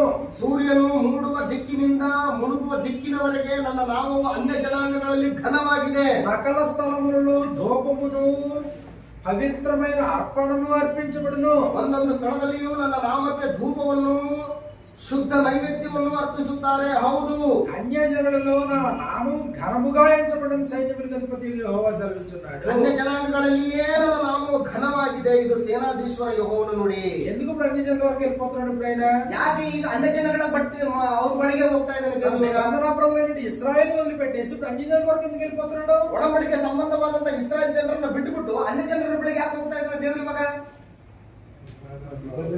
ಇಲ್ಲದಾದ್ರೂ ಕೂಡ ದೇವರಿಗೆ ಭಯಭಕ್ತಿಯಿಂದ ಇದು ಮಾಡ್ಕೊಂಡು ಹೋಗ್ತಾ ಇದ್ದಾರೆ. మందన తెలియక పోయినా కూడా వాళ్ళు భయభక్తితో అన్ని జనులు నడుచుకుంటున్నారు. ఆ ఆరాధన సక్రమంగా చేయడం చేత కాలేదు. ಅವರು ಆರಾಧನೆಯನ್ನ ಸರಿಯಾದ ರೀತಿಯಲ್ಲಿ ಮಾಡುವುದಕ್ಕೆ ಅವ್ರ ಕೈಯಿಂದ ಆಗ್ಲಿಲ್ಲ. కాబట్టి ఎందుకు వదిలేస్తున్నాడు? ఇంకా ఎదురుపోతున్నాను. ಅಂದ್ರೆ ಆದ್ರಿಂದ ಈ ಸ್ವಂತ ಜನರನ್ನ ಬಿಡ್ತಾ ಇದ್ದಾನೆ, ಅನ್ಯ ಜನಗಳ ಬಳಿಗೆ ಹೋಗ್ತಾ ಇದ್ದಾನೆ. భవిష్యత్తులో జరిగించబోయేదాన్ని ముందుగానే చెప్తున్నాడు. ಅಂದ್ರೆ భవిಷ್ಯತ್ತಿನಲ್ಲಿ ನಡೆಸಬೇಕಾಗಿರ್ತಕ್ಕಂಥವುಗಳನ್ನ ಮೊದಲೇ ಹೇಳ್ತಾ ಇದ್ದಾನೆ. దిశ మొదలుకొని పడమటి దిశ వరకు అన్ని జనులలో నా నామము ఘనముగా ఎంచబడిన సకల స్థలములలో ధూపమును పవిత్రమైన అర్పణ అర్పించబడి అక్కడిది క్రొత్త నిబంధనలో. ಅಂದ್ರೆ ಈ ವಚನ 11ನೇ ವಚನ ಯಾವ್ದಂತಂದ್ರೆ ಇದು ಹೊಸ ಒಡಂಬಡಿಕೆ. అక్కడ అర్పించబడుతుంది బలి, ಅಲ್ಲಿ ಅರ್ಪಿಸಲ್ಪಡ್ತದೆ ಬಲಿ. ఆయా స్థలములలో ధూపము పవిత్రమైన అర్పణ అర్పించబడుతుంది. ಆಯಾ ಸ್ಥಳಗಳಲ್ಲಿ ಧೂಪವನ್ನು ಶುದ್ಧ ನೈವೇದ್ಯವು ಅರ್ಪಿಸಲ್ಪಡಲಿಕ್ಕಿದೆ. ಮುಂದೆ ఆ నామము అక్కడ ఘనపరచబడుతుంది. ನನ್ನ ನಾಮ ಅಲ್ಲಿ ಘನಪಡಿಸಲಾಗ್ತದೆ. లోకస్వార్తలు మనం చూసినప్పుడు ಲೋಕಂ ಪುರುಷವಾರ್ತೆಯಲ್ಲಿ ನಾವು ನೋಡುವಾಗ 13వ అధ్యాయం 29వ వచనంలో మనకి ఇలా రాయబడింది. 13ನೇ ಅಧ್ಯಾಯ 29ನೇ ವಚನದಲ್ಲಿ ನಮಗೆ ಈ ರೀತಿಯಾಗಿ లోకస్వార్త 13వ అధ్యాయం 29వ వచనంలో, ಲೋಕಂ ಪುರುಷವಾರ್ತೆ 13ನೇ ಅಧ್ಯಾಯ 29ನೇ ವಚನದಲ್ಲಿ, మరియు జనులు తూర్పు నుండి పడమటి నుండి ఉత్తరము నుండి దక్షిణం నుండి వచ్చి ಇದಲ್ಲದೆ ಪೂರ್ವ ಪಶ್ಚಿಮ ಉತ್ತರ ದಕ್ಷಿಣ ದಿಕ್ಕುಗಳಿಂದಲೂ ಅವರು ಬಂದು దేవుని రాజ్యం మందు కూర్చుందురు. ದೇವರ ರಾಜ್ಯದಲ್ಲಿ ಊಟಕ್ಕೆ ಕೂಡುವರು. తూర్పు పడమర ఉత్తర దక్షిణ రెండు ప్రాంతాల నుంచి వచ్చి జనులు ఎక్కడ కూర్చుంటారంట? రాజ్యమందు.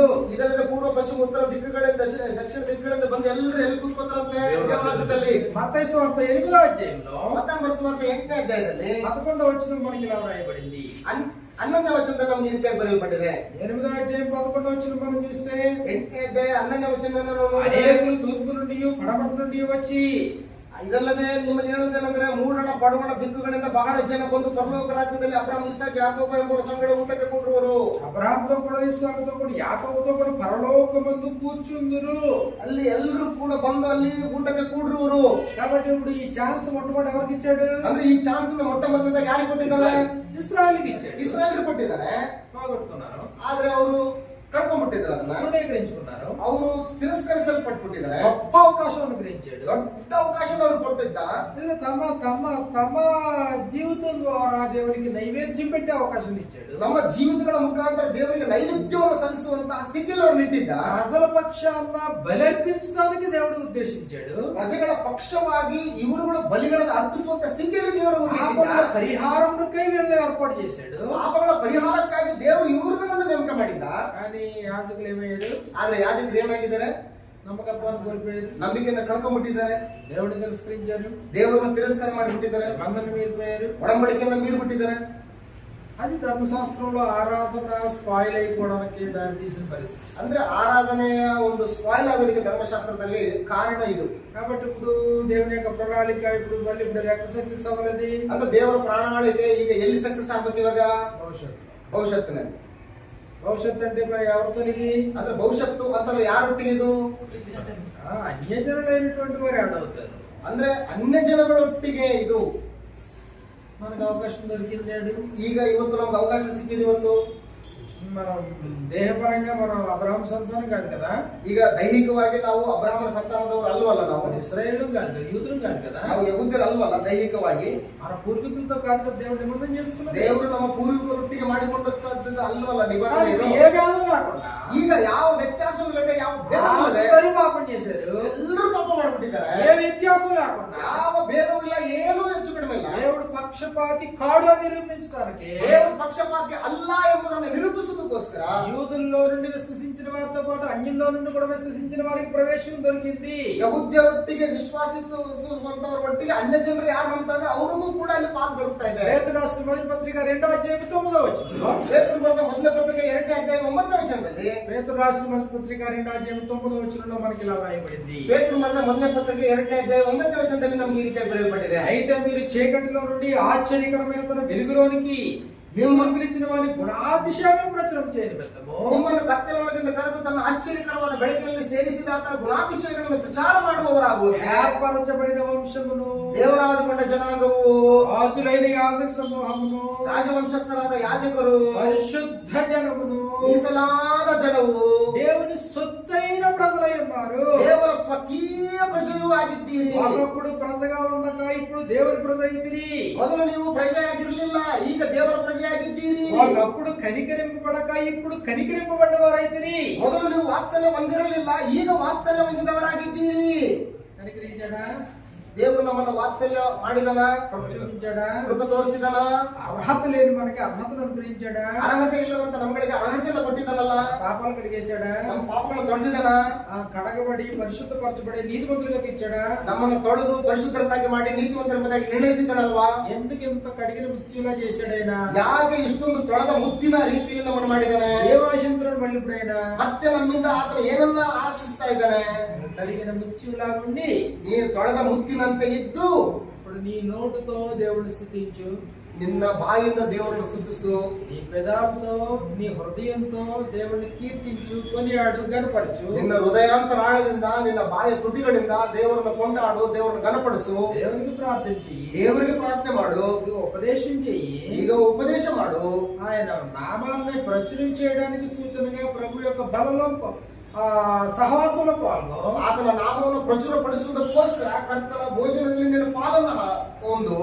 ఇప్పుడు ఈ పనికి పాలి భాగస్తులైనటువంటి పనిముట్లన్నీ ఎలా ఉండాలి? ఇప్పుడు ಅಂದ್ರೆ ಈ ಒಂದು ಕೆಲಸದಲ್ಲಿ ಭಾಗಿಯಾಗುವಂತಹ ಈ ಸಲಕರಣೆಗಳಾದಂತ ನಾವುಗಳೆಲ್ಲರೂ ಹೇಗಿರ್ಬೇಕು? ಇವಾಗ ఈ పాత్రలన్నీ పవిత్రంగా ಈ ఉండాలి, ಪಾತ್ರೆಗಳೆಲ್ಲವೂ ಕೂಡ ಪವಿತ್ರವಾಗಿರ್ಬೇಕು, పాత్రలన్నీ పరిశుద్ధంగా ಈ ఉండాలి, ಪಾತ್ರೆಗಳೆಲ್ಲವೂ ಕೂಡ ಪರಿಶುದ್ಧವಾಗಿರ್ಬೇಕು, ఈ పాత్రలన్నీ దేవునికి నైవేద్యం పెట్టడానికి అనుకూలంగా ಈ ఉండాలి, ಪಾತ್ರೆಗಳೆಲ್ಲವೂ ಕೂಡ ದೇವರಿಗೆ ನೈವೇದ್ಯವನ್ನು ಸಮರ್ಪಿಸುವುದಕ್ಕೆ ಯೋಗ್ಯವಾಗಿರ್ಬೇಕು. కనీసం మా ఇంటికి వచ్చే గెస్ట్ కి ఏదన్నా పెట్టాలంటేనే శుభ్రంగా పాత్ర ఉందో లేదో చూసుకుంటాం లేదా? ಕನಿಷ್ಠ ಪಕ್ಷ ನಮ್ಮ ಮನೆಗೆ ಬಂದಂತ ಅತಿಥಿಗಳಿಗೆ ಏನಾದ್ರೂ ಕೊಡಬೇಕಂತಂದ್ರೆ ಪಾತ್ರೆಗಳನ್ನೆಲ್ಲ ಚೆನ್ನಾಗಿ ತೊಳೆದು ಶುಭ್ರ ಮಾಡ್ತೀವಲ್ವಾ. దేవునికి నైవేద్యం పెట్టడం, ದೇವರಿಗೆ ನೈವೇದ್ಯವನ್ನ ಸಲ್ಲಿಸುವಂಥದ್ದು, దేవునికి ధూపం వేయడం, ದೇವರಿಗೆ ಧೂಪವನ್ನು ಹಾಕುವಂಥದ್ದು, దేవునికి నువ్వు చేసే స్తుతి బలి.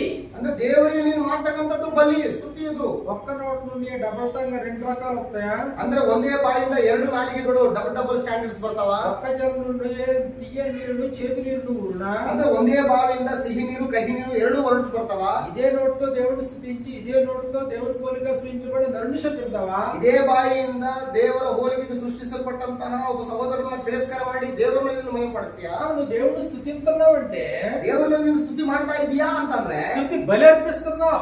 ಸ್ತುತಿ ಬಲಿಯನ್ನು ಅರ್ಪಿಸ್ತಾ ಇದೀಯಾ ಅಂತ ಅರ್ಥ. స్తుతి బలి అర్పిస్తున్నావంటే ನೀನು ಸ್ತುತಿ ಬಲಿಯನ್ನು ಅರ್ಪಿಸ್ತಾ ಇದೀಯಾ ಅಂತಂದ್ರೆ యెహోవా నామమును ఒప్పుకొని స్తుతి బలి అర్పించాలి. ಯೆಹೋವನ ನಾಮವನ್ನು ಒಪ್ಪಿಕೊಂಡು ನೀನು ಸ್ತುತಿ ಬಲಿಯನ್ನು ಅರ್ಪಿಸ್ತಾ ಇದೀಯಾ? యెహోవా నామాన్ని ఒప్పుకోవడం అంటే ಯೆಹೋವ ನಾಮವನ್ನು ಒಪ್ಪಿಕೊಳ್ಳೋದು ಅಂತಂದ್ರೆ దుర్నీతి నుండి తొలగిపోవడం అని చెప్పి ದುರ್ನೀತಿಯಿಂದ ತೊಲಗಿ ಹೋಗುವಂತದ್ದು ಎಂಬುದಾಗಿ ಅರ್ಥ. ఎబ్రిలికి రాసినటువంటి పత్రిక ಇಬ್ರಿಯರಿಗೆ ಬರೆದ ಪತ್ರಿಕೆ ఇదిగో 13వ అధ్యాయంలో మనం చూసినప్పుడు 13ನೇ ಅಧ್ಯಾಯದಲ್ಲಿ ನಾವು ನೋಡಿದ್ರೆ 15వ వచనం మనకి ఇలా వ్రాయబడింది. 15ನೇ ವಚನದಲ್ಲಿ ನಮಗೆ ಈ ರೀತಿಯಾಗಿ ಬರೆಯಲ್ಪಟ್ಟಿದೆ. 13వ అధ్యాయం 15వ వచనంలో 13ನೇ ಅಧ್ಯಾಯ 15ನೇ ವಚನದಲ್ಲಿ కాబట్టి ఆయన ద్వారా మనం దేవునికి ఎల్లప్పుడూ స్తుతి యాగం చేయదము. ಆದುದರಿಂದ ಆತನ ಮೂಲಕವಾಗಿಯೇ ದೇವರಿಗೆ ಸ್ತೋತ್ರ ಯಜ್ಞವನ್ನು ಎಡಬಿಡದೆ ಸಮರ್ಪಿಸೋಣ. ఆయన నామమును ఒప్పుకొనుచు ಅಂದರೆ ಆತನು ಕರ್ತನೆಂದು ಬಾಯಿಂದ ಪ್ರತಿಜ್ಞೆ ಮಾಡುವುದೇ జిహ్వా ఫలము అర్పించుదుము. ನಾವು ಅರ್ಪಿಸುವ ಯಜ್ಞವಾಗಿದೆ. ఆయన నామాన్ని ఒప్పుకుంటూ జిహ్వా ఫలం అర్పిస్తాం, అది స్తుతి బలి. ಆತನ ನಾಮವನ್ನ ಒಪ್ಪಿಕೊಂಡು ಜಿಹ್ವಾ ಫಲಗಳನ್ನು ಅರ್ಪಿಸುವಂತದ್ದೇ ಸ್ತುತಿ ಬಲಿ. నామాన్ని ఒప్పుకోవడం అంటే ನಾಮವನ್ನು ಒಪ್ಪಿಕೊಳ್ಳೋದು ಅಂತಂದ್ರೆ నామాన్ని ఒప్పుకుంటూ స్తుతి బలి అర్పించాలి. ನಾಮವನ್ನು ಒಪ್ಪಿಕೊಳ್ಳುತ್ತಾ ಸ್ತುತಿ ಬಲಿಗಳನ್ನು ಅರ್ಪಿಸಬೇಕು. తిమోతికి రాసిన రెండో పత్రిక తిమోతికి బರೆದ ಎರಡನೇ ಪತ್ರಿಕೆ 2వ అధ్యాయం 19వ వచనం ఇలా రాయబడింది. 2ನೇ ಅಧ್ಯಾಯ 19వ ವಚನದಲ್ಲಿ ಈ ರೀತಿಯಾಗಿ ಬರೆಯಲ್ಪಟ್ಟಿದೆ. ఆయనను దేవుని యొక్క స్థిరమైన పునాది నిలకడగా ఉన్నది. ಅಂದ್ರೆ ದೇವರ ಸ್ಥಿರವಾದ ಅಸ್ತಿವಾರವು ಇನ್ನೂ ನಿಂತಿದೆ. ప్రభు తన వారిని ఎరుగుతున్నదియు ప్రభు నామమును ఒప్పుకొని ప్రతివాడు. ಆದರೂ ದೇವರ ಸ್ಥಿರವಾದ ಅಸ್ತಿವಾರವು ನಿಲ್ಲುತ್ತದೆ, ಅದರ ಮೇಲೆ ತನ್ನವರು ಯಾರ್ಯಾರೆಂಬುದನ್ನು ಕರ್ತನು ತಿಳಿದಿದ್ದಾನೆಂತಲೂ ఒప్పుకొని ప్రతివాడు దుర్నీతి నుండి తొలగిపోవాలి. ಕರ್ತನ ನಾಮವನ್ನು ಹೇಳಿಕೊಳ್ಳುವವರೆಲ್ಲರೂ ದುರ್ಮಾರ್ಗತನವನ್ನು ಬಿಟ್ಟು ಬಿಡಬೇಕೆಂತಲೂ ಲಿಪಿ ಉಂಟು. కాబట్టి స్తుతి బలి ఎలా జరగాలన్నాడు? ಅಂದ್ರೆ ಸ್ತುತಿ ಬಲಿ ಯಾವ ರೀತಿ ನಡಿಬೇಕು? ఒకటి ఆయన నామాన్ని ఒప్పుకోవడం, ಒಂದೆದ್ದು ಆತನ ನಾಮವನ್ನು ಒಪ್ಪಿಕೊಳ್ಳಬೇಕು. రెండోది ఏం చేయాలా? ಎರಡನೇದು ಏನ್ ಮಾಡ್ಬೇಕು? జెహోవాను అర్పించు. ಜೀವ ಫಲಗಳನ್ನು ಅರ್ಪಿಸಬೇಕು. నామాన్ని ఒప్పుకోవడం అంటే ನಾಮವನ್ನು ಒಪ್ಪಿಕೊಳ್ಳೋದು ಅಂತಂದ್ರೆ 2వ తిమోతి 2ನೇ ತಿಮೋತಿ 2వ అధ్యాయము 2ನೇ ಅಧ್ಯಾಯ 19వ వచనంలో 19వ ವಚನದಲ್ಲಿ నామాన్ని ఒప్పుకోవడం అర్థం ఏంటి? ಇಲ್ಲಿ ನಾಮವನ್ನು ಒಪ್ಪಿಕೊಳ್ಳೋದು ಅಂದ್ರೆ ಅರ್ಥ ಏನು? ತನ್ನವರು ಯಾರು దుర్నీతి నుండి తొలగిపోవాలి. ದುರ್ಮಾರ್ಗತನವನ್ನು ಬಿಟ್ಟು ಬಿಡಬೇಕು. దుర్నీతి నుండి తొలగి ಅಂದ್ರೆ దుర్ನೀತಿಯಿಂದ ತೊಲಗಿ అప్పుడు ఏం చేయాలంటే అప్పుడు ಹಾಗೇನ್ ಮಾಡ್ಬೇಕು? జెహోవా ఫలము అర్పించాలి. ಜೀವ ಫಲಗಳನ್ನ ಅರ್ಪಿಸಬೇಕು. ఏం జరుగుతుంది? ಏನ್ ನಡೀತದೆ ಅವಾಗ? దుర్నీతి నుండి తొలగిపోయినా తొలగకపోయినా ದುರ್ನೀತಿಯಿಂದ ನೀನು ತೊಲಗಿ ಹೋದ್ರು ತೊಲಗದೆ ಇದ್ರೂ ಕೂಡ నాకు నోరు ఉందని పాట పాడతాను. ನನಗೆ ಬಾಯಿ ಇದೆ ಅಂತ ಹೇಳ್ಬಿಟ್ಟು నేను ಹಾಡಾಡ್ತಾ ಇದ್ದೆ ಅಷ್ಟೇ. నాలుగుతో జెహోవా అంటే నాలుక, ಜಿಹೋ ಅಂತಂದ್ರೆ ನಾಲಿಗೆ. జెహోవాలు అర్పిస్తాను ಅಂದ್ರೆ ಜಿಹೋ ಫಲಗಳನ್ನ ಅರ್ಪಿಸ್ತಾ ಇದ್ದ, ನಾಲಿಗೆಯಿಂದ ನೀನು ಫಲಗಳನ್ನು ಕೊಡ್ತಾ ಇದೆ. అంటే నోరు ఉన్నవాడు పాడతావా? ಅಂದ್ರೆ ಬಾಯಿ ಇರೋರೆಲ್ಲರೂ ಹಾಡ್ಬೇಕಾ? అదే దేవుడు కోరింది. ಅದ ದೇವ್ರು ಕೂರ್ಕೊಂಡದ್ದು. ఆరాధనలో స్తుతి బలి అర్పించడం అంటే ಆರಾಧನೆಯಲ್ಲಿ ಸ್ತುತಿ ಬಲಿಗಳನ್ನು ಅರ್ಪಿಸುವುದು ಅಂತಂದ್ರೆ ఎవరో ఒకరు వచ్చి పాటలు నడిపించడమా? ಯಾರೋ ಒಬ್ರು ಬಂದು ಹಾಡುಗಳಲ್ಲಿ ನಡೆಸುವಂತದ್ದ? ఎవరో ఒకరు జెహోవాను నడిపించడమా? ಯಾರೋ ಒಬ್ರು ಜೀವ ಫಲಗಳನ್ನು ಅರ್ಪಿಸುವಂತದ್ದ? మరి ఏం జరగాలన్నాడు? ಮತ್ತೆ ಏನ್ ನಡಿಬೇಕು ಅಂತ ಹೇಳ್ತಾ ಇದ್ದಾನೆ? దుర్నీతి నుండి తొలగిపోయినటువంటి వాడు పాటలు పాడాలి. ಅಂದ್ರೆ ದುರ್ನೀತಿಯಿಂದ ತೊಲಗಿ ಹೋಗಿರ್ತಕ್ಕಂತಾತನು ಜೀವ ಫಲಗಳನ್ನು ಅರ್ಪಿಸಬೇಕು. అంటే ఒక వ్యక్తి ಅಂದ್ರೆ ಒಬ್ಬ ವ್ಯಕ್ತಿ ಆರಾಧನೆಯಲ್ಲಿ స్తుతి బలి అర్పిస్తున్నాడంటే, ಸ್ತುತಿ ಬಲಿಗಳನ್ನ ಅರ್ಪಿಸ್ತಾ ಇದ್ದಾನೆ ಅಂತಂದ್ರೆ, అంటే కీర్తనలు పాడుతున్నాడంటే ಅಂದ್ರೆ ಕೀರ್ತನೆಗಳನ್ನ ಆಡ್ತಾ ಇದ್ದಾನೆ ಅಂತಂದ್ರೆ దాని అర్థం ఏంటి? ಅದರ ಅರ್ಥ ಏನು? దుర్నీతి నుండి తొలగిపోయాడు, ದುರ್ನೀತಿಯಿಂದ ತೊಲಗಿ ಹೋಗಿದ್ದಾನೆ. అంటే పాత్ర విసిలంత క్లీన్ గా ఉంది. ಅಂದ್ರೆ ಆ ಪಾತ್ರೆ ಎಲ್ಲ ಕ್ಲೀನ್ ಆಗಿ ಪಳಪಳ ಹೊಳಿತಾ ಇದೆ. ఇప్పుడు ఆ వ్యక్తి జెహోవా ఫలాన్ని అర్పిస్తున్నాడు. ಈಗ ಆ ವ್ಯಕ್ತಿ ಜೀವ ಫಲಗಳನ್ನು ಅರ್ಪಿಸ್ತಾ ಇದ್ದಾನೆ. ఇప్పుడు స్తుతి బలి అర్పించడానికి అనర్హులు ఎవరు? ಈಗ ಸ್ತುತಿ ಬಲಿಗಳನ್ನ ಅರ್ಪಿಸುವುದಕ್ಕೆ ಅನರ್ಹರು ಯಾರು? ಕತ್ತಲೆಂದು ಬಾಯಿಯಿಂದ ಅರಿಕೆ ಮಾಡದೇ ಇರುವುದು, దుర్నీతిలో కొనసాగేవాళ్ళు, ಅದು ದುರ್ನೀತಿಯಲ್ಲಿ ಮುಂದುವರಿಯುತ್ತಿರುವಂತವರು ಜೀವ ಫಲಗಳನ್ನು ಅರ್ಪಿಸುವುದಕ್ಕೆ ಅರ್ಹರಲ್ಲ. స్తుతి బలి అర్పించడానికి సింగర్స్ కావాలా? ಈಗ ಸ್ತುತಿ ಬಲಿಗಳನ್ನು ಅರ್ಪಿಸುವುದಕ್ಕೆ ಈಗ ಸಿಂಗರ್ಸ್ ಗಳು ಬೇಕಾ? స్తుతి బలి అర్పించడానికి దుర్నీతి నుండి తొలగిపోయినోడు కావాలా? ಸ್ತುತಿ ಬಲಿಗಳನ್ನು ಅರ್ಪಿಸುವುದಕ್ಕೆ ದುರ್ನೀತಿಯಿಂದ ತೊಲಗಿ ಹೋಗಿರ್ತಕ್ಕಂಥವ್ರು ಬೇಕಾ? కాబట్టి స్థానిక సంఘంలో ಆದ್ರಿಂದ ಸ್ಥಾನಿಕ ಸಭೆಯಲ್ಲಿ ఇదిగో దేవుడు కోరినటువంటి జనాంగంలో, ದೇವರು ಕೋರಿಕೊಂಡಂತಹ ಜನಾಂಗದಲ್ಲಿ దేవుడు కోరిన ఆత్మ సంబంధమైన బలి అర్పించాలంటే ದೇವರು ಕೋರಿದಂತ ಆತ್ಮ ಸಂಬಂಧವಾದಂತ ಬಲಿಗಳನ್ನು ಅರ್ಪಿಸಬೇಕು ಅಂತಂದ್ರೆ దుర్నీతి నుండి తొలగిపోయిన వారై ఉండాలి. ದುರ್ನೀತಿಯಿಂದ ತೊಲಗಿ ಹೋಗಿರುವಂತವರಾಗಿರ್ಬೇಕು. లేదు దుర్నీతిలోనే కొనసాగుతూ మేము స్తుతి బలి అర్పిస్తా ఉన్నాం అనుకోండి, ಇಲ್ಲ ರೀ ನಾನು ದುರ್ನೀತಿಯಲ್ಲೇ ಮುಂದುವರ್ಕೊಂಡು ಹೋಗಿ ನಾನು ಜೀವ ಫಲಗಳನ್ನ ಸ್ತುತಿ ಬಲಿಗಳನ್ನ ಸಲ್ಲಿಸ್ತೀನಿ ಅಂತಂದ್ರೆ ಅಂದ್ರೆ ಇಟ್ಕೊಳ್ಳಿ. ధర్మశాస్త్రంలో ఉన్నటువంటి ఇశ్రాయేలీకి మనకి వ్యత్యాసం ఉంది. ಈಗ ಧರ್ಮಶಾಸ್ತ್ರದಲ್ಲಿರ್ತಕ್ಕಂಥ ಇಸ್ರಾಯೇಲರಿಗೂ ನಮ್ಗೆ ಏನ್ ವ್ಯತ್ಯಾಸ? అలా ఏ పని చేశారు? ಅವರು ಕೂಡ ಇದೇ ಕೆಲಸ ಮಾಡಿದ್ರು. పాత్ర శుభ్రంగా లేదు కానీ బలి అర్పించడానికి సిద్ధపడ్డారు. ಆದ್ರೆ ಪಾತ್ರೆಗಳು ಶುದ್ಧವಾಗಿಲ್ಲ, ಆದ್ರೂ ಬಲಿ ಅರ್ಪಿಸೋದಕ್ಕೆ ಹೋದ್ರು. దేవుడు నామాన్ని కనపరచడం కానీ బలి అర్పించడానికి సిద్ధపడతారు. ದೇವರು ನಾಮವನ್ನು ಘನಪಡಿಸಲಿಲ್ಲ, ಆದ್ರೆ ಸ್ತುತಿಸುವುದಕ್ಕೆ ಹೋದ್ರು ಅವರು. విస్తారమైన బలి తీసుకొస్తారు, అర్పిస్తారు. ಬಹಳ ಅನೇಕ ಬಲಿಗಳನ್ನು ತಗೊಂಡ್ಕೊಂಡು ಬರ್ತಾ ಇದ್ದಾರೆ. రక్తం ప్రోక్షిస్తారు, ರಕ್ತವನ್ನು ಪ್ರೋಕ್ಷಣೆ ಮಾಡ್ತಾ ಇದ್ದಾರೆ. నాకు వెక్కసం అయిపోయింది. ಅವು ನನಗೆ ಅಸಹ್ಯ ಆಗ್ಬಿಟ್ರು ಅಂತ ಹೇಳ್ತಾರೆ. ఆ సన్నిధికి రావాలని మీరు వచ్చుచున్నారే, రమ్మన్నవాడు ఎవడో అని అడిగాడు. ನನ್ನ ಸನ್ನಿಧಿಗೆ ನೀವು ಕಾಣಿಸ್ಕೊಳ್ಬೇಕಂತೇಳಿ ಬರ್ತಾ ಇದ್ರಲ್ಲ, ಯಾರು ನಿಮ್ಮನ್ನು ಬರಕಿದ್ರು? అది నాకు తేవద్దు, ಇನ್ನು ಮೇಲೆ ಇವುಗಳನ್ನು ನನ್ನ ಸನ್ನಿಧಿಗೆ ತರಲೇಬೇಡಿ, నేను దాన్ని అంగీకరించును. ಇನ್ನು ಮೇಲೆ ನಾನು ಅವುಗಳನ್ನು ಅಂಗೀಕರಿಸುವುದಿಲ್ಲ. మీ ప్రార్థనలు అంగీకరించును, మీ నైవేద్యాన్ని అంగీకరించును, మీ స్తుతి బలులను అంగీకరించును, ನಿಮ್ಮ ಪ್ರಾರ್ಥನೆ, దాంట్లో అసలు మీ ఆరాధననే అంగీకరించని చెప్పాడు. ನಿಮ್ಮ ಪ್ರಾರ್ಥನೆ, ನಿಮ್ಮ ಸ್ತುತಿ ಪದಗಳು, ನಿಮ್ಮ ಬಲಿಗಳು ಯಾವುಗಳನ್ನು ನಾನು ಅಂಗೀಕರಿಸೋದಿಲ್ಲ. అంటే దేవుడు ఏం కోరుతున్నాడు? ಈಗ ದೇವರು ಏನ್ ಕೋರ್ತಾ ಇದ್ದಾನೆ? ఎలాంటి ఆరాధన కోరుతున్నాడు? ಎಂತಹ ಆರಾಧನೆ ಕೋರ್ತಾ ಇದ್ದಾನೆ? ఆరాధించేవాడి పాత్ర ఎంత శుభ్రంగా కోరుతున్నాడు? ಆರಾಧಿಸುವಂತವರ ಪಾತ್ರೆಗಳು ಎಷ್ಟು ಶುದ್ಧವಾಗಿರ್ಬೇಕಂತ ಕೋರ್ತಾ ಇದ್ದಾನೆ. ఆ తీవ్రత మనకు అర్థం కాకపోతే, ಆ ಒಂದು ತೀವ್ರತೆ ನಮಗೆ ಅರ್ಥ ಆಗದಿದ್ರೆ, ఆరాధన అంటే బహు నిర్లక్ష్యంగా ఉంటుంది. ಆರಾಧನೆ ಅಂದ್ರೆ ಬಹಳ ನಿರ್ಲಕ್ಷ್ಯವಾಗಿರುತ್ತೆ. సాధారణంగా ఆరాధన అంటే ఏం జరుగుతుంది? ಸಾಧಾರಣವಾಗಿ ಆರಾಧನೆ ಅಂದ್ರೆ ಏನ್ ನಡೀತದೆ? ఇదిగో మొట్టమొదటి టైం పెట్టుకుంటాం. ಮೊಟ್ಟ ಮೊದಲನೇದಾಗಿ ಒಂದು ಸಮಯ ಅಂತ ಇಟ್ಕೊಳ್ತೀವಿ. ఉదయం 6, 7 లేకపోతే 9, 10 ఏదో టైం పెట్టుకుంటాం. ಬೆಳಿಗ್ಗೆ 6, 7, 8, 9, 10 ಯಾವುದೋ ಒಂದು ಸಮಯನ ನಿಗದಿಪಡಿಸ್ಕೊಳ್ತೀವಿ. ఇంచుమించు ఆ టయానికి వచ్చే ప్రయత్నం చేస్తాం. ಹೆಚ್ಚು ಕಡಿಮೆ ಆ ಸಮಯಕ್ಕೆ ಬಂದು ಸೇರುವಂತ ಪ್ರಯತ್ನ ಮಾಡ್ತೇವೆ. ఇంకొంతమంది టయానికి కూడా రాదు, అది వేరే సంగతి. ಇನ್ನು ಕೆಲವು ಜನ ಟೈಮ್ಗೂ ಬರಲ್ಲ, ಅದು ಬೇರೆ ವಿಷಯ. మొత్తం మీద వచ్చిన తర్వాత ಒಟ್ಟಾರೆ ಹೇಗೋ ಬಂದ್ವಿ ಅಂತ ಇಟ್ಕೊಳ್ಳೋರು. ఆ వ్యక్తి లేచి నిలబడ్డాడు, ప్రార్థన చేశాడు. ಒಬ್ಬ ವ್ಯಕ್ತಿ ಎದ್ದು ನಿಂತ್ಕೊಳ್ತಾನೆ, ಪ್ರಾರ್ಥನೆ ಮಾಡ್ತಾನೆ. ఇంకొక 2 మనుషులు వచ్చారు, పాటలు పాడారు. ಇನ್ನೊಂದಿಬ್ಬರು ವ್ಯಕ್ತಿಗಳು ಬರ್ತಾರೆ, ಹಾಡುಗಳನ್ನು ಹಾಡ್ತಾ ಇದ್ದಾರೆ. సువార్థికుడు వచ్చాడు, వాక్యాన్ని ఉపదేశించాడు. ಸುವಾರ್ತಿಕರು ಬರ್ತಾ ಇದ್ದಾನೆ, ವಾಕ್ಯಗಳನ್ನು ಉಪದೇಶ ಮಾಡ್ತಾನೆ. ఇంకొక ఆయన వచ్చాడు, ప్రభు బలలో నడిపించాడు. ಇನ್ನೊಬ್ಬರು సహోదరు ಬರ್ತಾ ಇದ್ರೆ ಕರ್ತನ ಭೋಜನದಲ್ಲಿ ನಡೆಸ್ತಾರೆ. కాబట్టి అందరం కలిసి కొద్ది కానుకలు పక్కన పెట్టుకున్నాం. ಎಲ್ಲರೂ ಸೇರಿ ಒಂದು ಸ್ವಲ್ಪ ಕಾಣಿಕೆನ ಪಕ್ಕಕ್ಕೆ ಎತ್ತಿಟ್ಟಿದ್ದೀವಿ. చివరికి ముగింపు ప్రార్థన చేసుకుని ఎవరింటికి వాళ్ళు పోయారు. ಕೊನೆಗೆ ಮುಕ್ತಾಯ ಪ್ರಾರ್ಥನೆ ಮಾಡ್ಕೊಂಡು ಯಾರ ಮನೆಯವರು ಹೊರಟೋದು. మనం ఏమనుకుంటాం? ಏನ್ ಅನ್ಕೊಳ್ತೀವಿ? మా ప్రార్థన ఆయన అంగీకరిస్తున్నాడు, ನಮ್ಮ ಪ್ರಾರ್ಥನೆಯನ್ನು ಆತನ ಅಂಗೀಕರಿಸ್ತಾ ಇದ್ದಾನೆ, ఆరాధన అంగీకరిస్తున్నాడు, ನಮ್ಮ ಆರಾಧನೆಯನ್ನು ಆತನ ಅಂಗೀಕರಿಸ್ತಾ ಇದ್ದಾನೆ, పరిపూర్ణంగా ఆరాధన చేస్తాం. ಪರಿಪೂರ್ಣವಾಗಿ ನಾವು ಆರಾಧನೆ ಮಾಡಿದ್ದೇವೆ.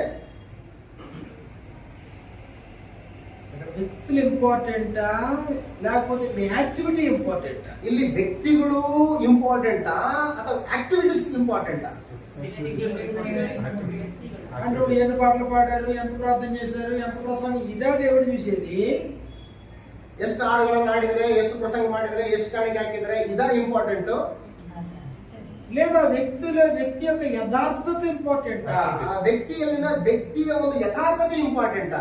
యథార్థత లేకుండా ಈ ಯಥಾರ್ಥತೆ ಇಲ್ಲದಿದ್ರೆ, నువ్వు ఆరాధన చేస్తానంటే ನೀನು ಆರಾಧನೆ ಮಾಡ್ತೀನಿ ಅಂತಂದ್ರೆ ఆయన అంగీకరిస్తాడా? ಆತನ ಅಂಗೀಕರಿಸ್ತಾನ?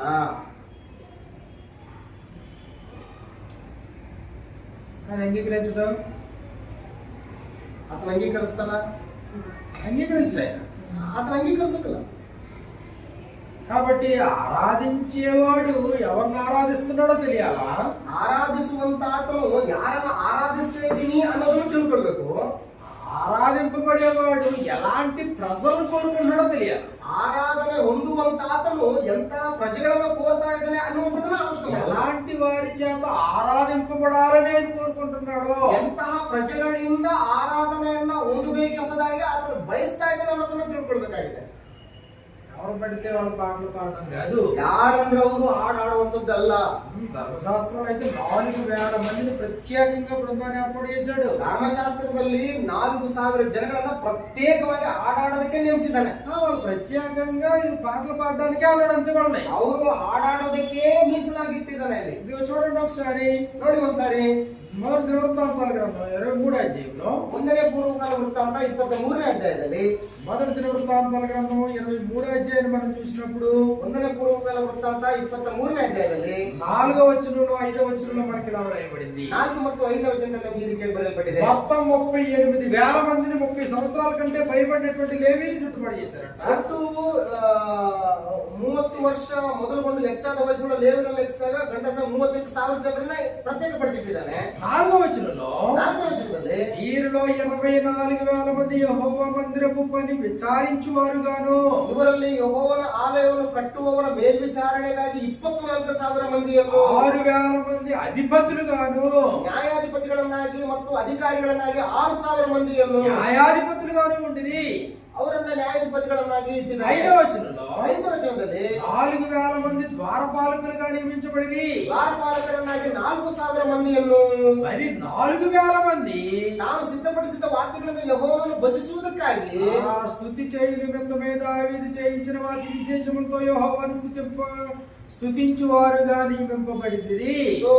ಇವರನ್ನ ಯೆಹೋವನನ್ನು ಭಜಿಸುವುದಕ್ಕಾಗಿ 4000 ಮಂದಿಯನ್ನು ನೇಮಿಸಿದನು. 4000 మంది 4000 ಮಂದಿ ಅಲ್ಲ. ఎలాంటి వాళ్ళు ఉండాలి ఇప్పుడు ఆ 4000 మంది? ಈ 4000 ಜನರು ಎಂತವರಾಗಿರ್ಬೇಕು ಇವಾಗ?